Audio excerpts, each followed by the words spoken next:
Bonjour à toutes et à tous, nous revoilà arrivés dans la dernière vidéo. Donc nous sommes au slide 43 du fichier PowerPoint, donc dernière vidéo qui concerne le chapitre 5 dans lequel je vais vous donner quelques sources utiles pour améliorer votre information. Donc, je me suis laissé dire que vous êtes tous des adeptes de l'auto-apprentissage. Je pense que c'est certainement une bonne chose, mais pour faire de l'auto-apprentissage, encore faut-il disposer de la matière première utile pour pouvoir s'informer et s'éduquer intelligemment. Et pour ce faire, le ministère dans lequel je travaille a mis en place toute une série d'outils pédagogiques très utiles pour pouvoir s'informer de l'ensemble des droits et obligations lorsqu'on utilise Internet, que ce soit pour consulter de l'information, que ce soit pour acheter des biens ou des services, ou que ce soit pour diffuser de l'information ou vendre, parce que vous pouvez aussi être commerçant, vendre des biens et des services. Alors, le premier élément, et là je suis dans le slide 44, la première brochure extrêmement intéressante que vous trouverez sur le site du SPF Économie, ministère des Affaires économiques, gratuitement. Ce sont deux guides. Les guides pour les utilisateurs de l'Internet. Alors voici, je ne sais pas si, voilà, les guides pour les utilisateurs de l'Internet. Donc c'est un guide qui fait quand même pas mal de pages, plus de 200 pages. C'est un guide qui est élaboré sous forme de questions et réponses. Donc avec la table des matières, vous accédez assez facilement à l'information et donc qui permet d'illustrer tous les aspects, dont certains que nous avons abordés dans le cadre de ce cours, mais aussi beaucoup d'autres aspects. C'est un guide qui a été rédigé d'une manière extrêmement rigoureuse et qui est tout à fait valable d'un point de vue juridique, mais qui a utilisé un langage plus pédagogique et plus vulgarisé pour permettre à des non-juristes de trouver et de comprendre assez facilement les informations qu'on leur fournit.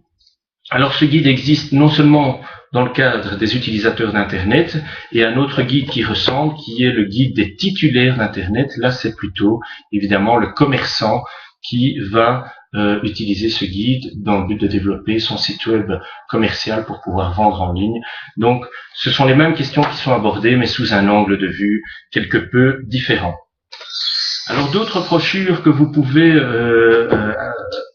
télécharger gratuitement sur le site du SPF Économie, vous trouvez aussi le lien sur le slide 45, ce sont les brochures relatives au spam et au courrier électronique publicitaire.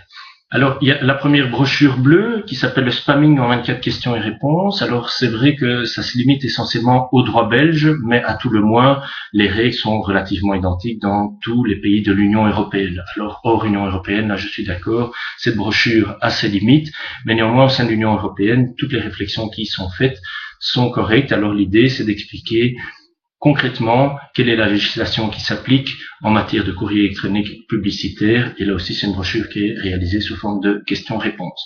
La seconde brochure est dédiée au marketing viral. Et donc, l'idée est de dire quelles sont les règles qu'il faut respecter lorsqu'on fait des campagnes de marketing viral. Et la dernière brochure, est une brochure qui est beaucoup moins juridique, qui s'intitule le spamming en question, exemple illustré et conseils pratiques. Donc là, l'idée était d'illustrer les spams les plus fréquents que nous recevons, tels que fausses loteries, phishing, lettres nigérianes, mail pour des faux médicaments ou des choses comme ça. Ce sont des spams qui évidemment présentent un degré de dangerosité relativement élevé, et donc ce qu'on a voulu faire, c'est d'inventorier les spams les plus fréquents pour faire en sorte de vous donner les bons conseils, comment réagir et surtout comment ne pas réagir par rapport à ce type de spam qui, il faut le savoir, émane de plus en plus de réseaux de criminalité extrêmement bien organisés, et donc ce sont de véritables escroqueries.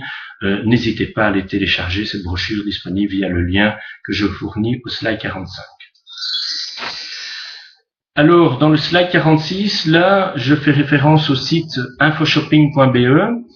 Ça, c'est un site web des bonnes pratiques juridiques. Donc, ce qu'on a voulu faire, c'est avoir une espèce de pseudo-site commercial où on simule un formulaire de commande en ligne. Bien sûr, on ne peut pas acheter, mais l'idée, c'est pour toutes les étapes du processus de commande, on indique les droits et obligations reconnus à chaque étape, et ça permet véritablement aux commerçants qui vont en ligne, mais aussi aux consommateurs qui achètent en ligne, de connaître ses droits, de connaître ses obligations d'une manière très visuelle, puisqu'on le voit qu'à certains moments de l'étape de commande, il faut mettre des informations relatives au prix, il faut mettre des informations relatives à la vie privée, puisqu'on collecte des données à caractère personnel, etc., etc. Je vous invite à aller consulter ce site, et particulièrement la partie démo du site qui va véritablement simuler une transaction, un achat en ligne. Un site utile plutôt dédié au spam, c'est le site Spam Squad, dans lequel vous allez trouver de nombreuses informations utiles pour bien lutter contre le spam et pour protéger votre machine contre les spams. Et puis enfin, le site de l'Observatoire des droits d'Internet, où vous allez aussi trouver une multitude d'informations à caractère juridique ou plus pratique liées à l'utilisation de l'Internet. Et j'attire particulièrement votre attention sur les deux derniers avis. Le premier avis qui traite du cyberharcèlement.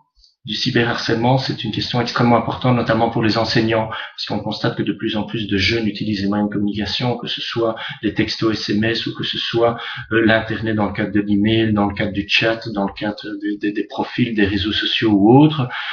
Parfois utilisent ces moyens de communication beaucoup plus pernicieux que lorsqu'on fait du harcèlement dans la cour de l'école, et ça a fait l'objet de nombreuses réflexions par des spécialistes. Donc il y a non seulement un avis de l'Observatoire des droits d'Internet, mais qui est précédé d'un rapport d'analyse par des centres de recherche universitaires.